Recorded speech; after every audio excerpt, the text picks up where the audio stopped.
You, more than anyone else, are responsible for your child's education. Working as a team with teachers, administrators, and special educators is very important to ensuring that your child with special needs receives the high-quality education that he or she deserves. To help you become the best advocate that you can be for your child, this video will outline what to expect in an individual education plan, or also known as an IEP meeting. Our sample meeting today is focused on Susie. Susie is a second grader reading at a kindergarten level. Her goals will be focused on school achievement right now, but as she gets older, the IEP will also include goals for after high school, such as college or training for the workforce. Every child who receives special education services must have a written IEP. The IEP team writes the plan with the purpose of meeting your child's individual needs. The required members of the team include you, the parent, because you are the expert on your child. Also present will be our special education teacher. This person understands disabilities and is highly qualified to work with students with special needs. Our general educator will also be on the team. This team also includes an administrator or a district representative like myself who will supervise your child's special education program. And I'm also familiar with the resources available from the school. A school psychologist or someone qualified who's familiar with the assessments and the results would normally be present as well. You are also welcome to invite any other family members or private therapists or caregivers if you are comfortable and feel as though they would be an added benefit to this discussion. Other experts, such as a reading specialist, could also be invited to the meeting, and when appropriate, your child will also join us at the IEP meeting, although that probably won't be until she's a little older.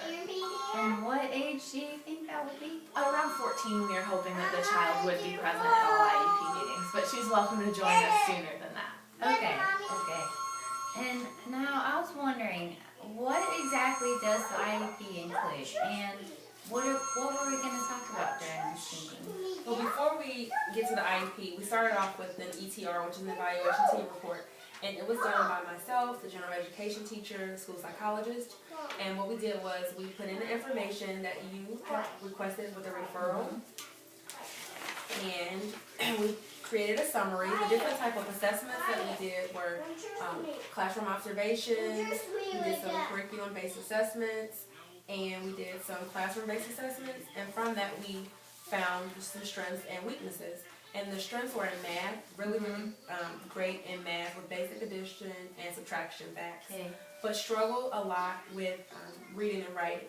So some of the identified areas we found were reading fluency skills, reading comprehension, written expression, and basic reading skills. And then from the ETR, we are going to discuss the IEP. In the IEP process, we're going to create some individual goals for Susie. Okay. Now, what exactly is the ETR again? Evaluation team report. It's what you have. The district has 90 days after the referral is made to complete the evaluation, but it has to be done within 60 days after a parent has given consent. So it's a form that we can identify, does the child qualify for special ed? And so to determine eligibility, here are 3 things, and we have to say yes for all 3. Determine the factor of the child's poor performance is not due to lack of appropriate instruction in reading or math. It can't be due to the general ed's instruction or my instruction. And then the child meets the state criteria for having a disability, which is a specific learning disability based on data provided in the document. And then the child demonstrates an educational need that requires specifically designed instruction. And that's where she'll work with me in intervention. Okay. Yeah, that sounds good. Okay.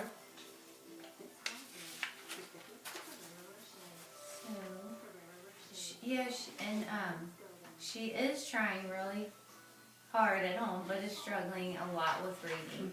And it isn't from a lack of effort, and it is really hard to watch her give up sometimes. I can understand as a parent that it can be really hard. We would like to set up goals with Susie. These will be measurable goals, and they'll be good for the year. It seems that Susie is eligible for a scribe during standardized tests. This will really What's a scribe? Scribe is someone that can write for her. Okay. And she'll be able to articulate and say what she wants us to write.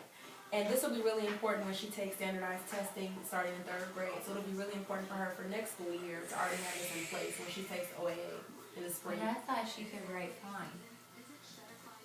She can write really well, but the scribe will help her get all her thoughts down and make it more Okay, appropriate. just kind of makes it more efficient. Correct. Okay. She struggles a lot with her spelling and things like that. Okay, So with that, it will make sure that we know if she can comprehend what she's reading. okay. And we have a reading intervention specialist that we would like her to work with. We also would like Susie to be performing well in phonics and sound awareness by the end of this year. Are you familiar with phonics and sound awareness? Not really. Okay. Well, Letter Sound Association. So we'll be in the classroom and we'll see a picture of a clock, and I'll say, Susie, what does clock start with? And then she'll tell me the letter, and then we'll practice the sound. So just knowing that grapheme and phonics awareness correlation. Okay. And we would also like to test her fluency, and we would like to have her a grade level for the words read correctly per minute by the end of the school year. So what is the fluency? Fluency deals with rate.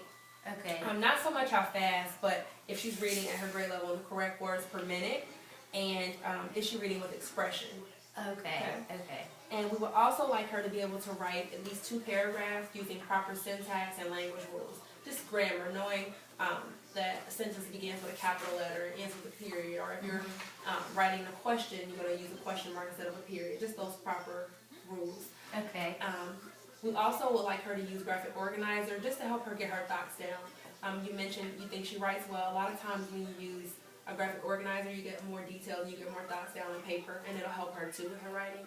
So what is a graphic organizer? It can be many different things. It can be a Venn diagram where you have 2 circles and you have a middle where you compare and contrast things. It could be just a story map where you write the problem, the setting, the characters, the solution. So they're various, just depending on the type of writing we'll do.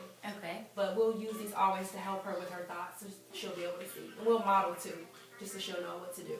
Okay. So these goals will be for the yearly progress and are measurable. We also will make a timeline for achieving these objectives and the plans in which to make progress. So Susie will be very well of what we're working on, and we'll make sure that she knows. And we try to work on a few objectives at a time so that we can see progress and that she can have success within herself. Okay. And one of the things I use with her is the hierarchy of reading skills. So I try to make sure that she's following this, because once she has her phonemic awareness and her letter sound association, decoding words and recognizing will be better, and then her fluency. And we'll also be working on oral language and vocabulary development the whole time. Yeah, can I look at them later, sweetie? Can you sit down in the room if you want, okay? This is Susie's. Let mommy finish this meeting, okay? I agree that I would like her to work towards at least a grade level. Ava, come here. Let me finish this, okay? This is Susie's little sister. Oh, it's so nice to meet you. Hi. You must be Mabel. Her name's Ava. Ava, sorry. So many siblings Yeah. to keep track of. at this school. She's really excited. So she loves her sister. Yeah. So, now this graphic organizer, is that something that I would have to buy? Oh, no. Okay. I can even provide you with some copies just so you can help her practice writing at home. Okay. Yeah. And, Mama, I put my pictures in here. Oh, good. Here, write something for me on here. And yeah, I agree that I would like her to work towards at least grade level for reading Okay. as a second grader. And I know that she sometimes struggles with letter sound, so I think it is a good place to start. Okay, great. How will we measure my child's progress, Susie's progress? So since we're looking at Susie's reading skills, we typically use a Dibbles assessment, but it's not, the assessment that's used for her is something that can be decided on by the team. Are you Okay. familiar with Dibbles at all? No, not really. So Dibbles is an assessment that looks at all of those skills that our reading or that our special educator was talking about. So letters and phonemic awareness and generally how fluent she is with her reading.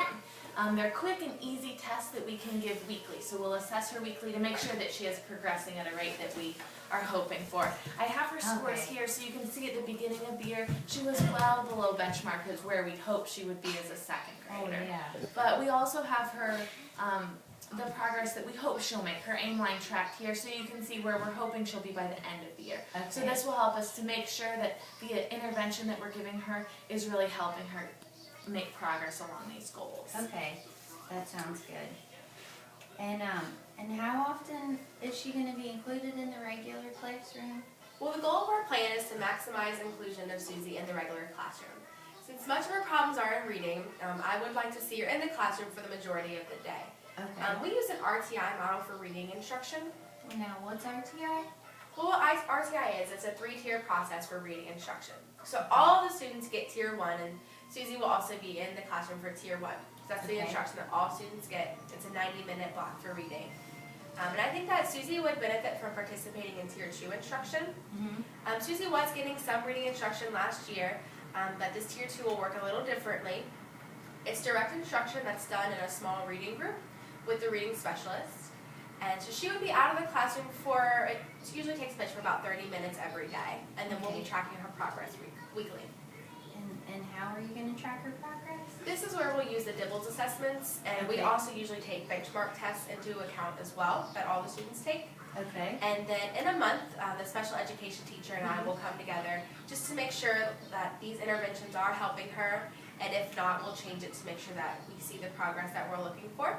Okay. And if we find that she would benefit from additional instruction, she can take part in tier 3. Okay. And tier 3 instruction just means that she'll meet for additional time with the reading specialist or special education teacher one-on-one. Okay. I do like that she will be included in the classroom for most of the day. And Susie is currently in the special education for about 45 minutes a day. And it didn't make much progress, not as much as we had hoped that year. So, do we have to lower that time? I think you made a good point, Mrs. Davis. We hope to keep her in classroom as much as possible, but giving her the same amount of time to work on her reading and writing skills would be very beneficial. Some interventions that we have for each area that Susie needs to work on. For instance, for anemic awareness and letter sound, how I told you about identifying the initial letter Okay. of a word, we're practicing that. We're partnering her with different partners that are stronger for that peer-to-peer support. Okay. When it comes to decoding, we're practicing sound blending and context, and we're reading out loud. And myself and the general ed teacher are both modeling for Susie, just showing her what to do. So Okay. these are some interventions that you actually could do at home. For fluency, we discuss and model fluency when reading out loud with students. So Okay. you can have a copy of this book, and you could also implement some of these interventions at home with Susie. Okay. So, what do you think? What would you suggest that I do at home? I think a few good things. First is to read 20 minutes at night. Research has shown that reading 20 minutes at night is really, really helpful for students. And we could give you some books if you need some books. That would be great, and that's good to know because I've only been reading about 15 minutes. a Okay, day, so. great. And then helping support with homework. We can send some homework. And there's also online resources or a math program that we use, so we could send all kind of support for her for homework. Okay. And just practicing the letter sounds. Once we get that down, then we'll be able to move up. Okay. Sounds like we have a good plan. So when will we meet again? For the IEP process, we're legally required to review the plan every year. Okay. But it's your right as a parent to request additional meetings whenever you feel that's necessary. We'd also like to set up conferences at parent-teacher conference time. We'd like to meet again, Okay. and that'll be at like the end of the first quarter, so in just a few months. And then we can go over her progress and make sure she's progressing as we hope that she would to meet those goals that we've set for her for that end of the year. Okay. Well, do you have any other questions for us while we're all here today? No, I don't think so. All right. Thanks for coming. Thank Thank you very you. much. Thank you all for being here. This concludes our sample IEP meeting. So the review of the IEP happens just once per year, but the team will meet at least quarterly.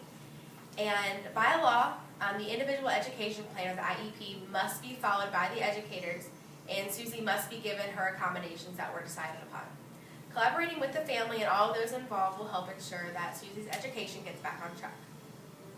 Thank you.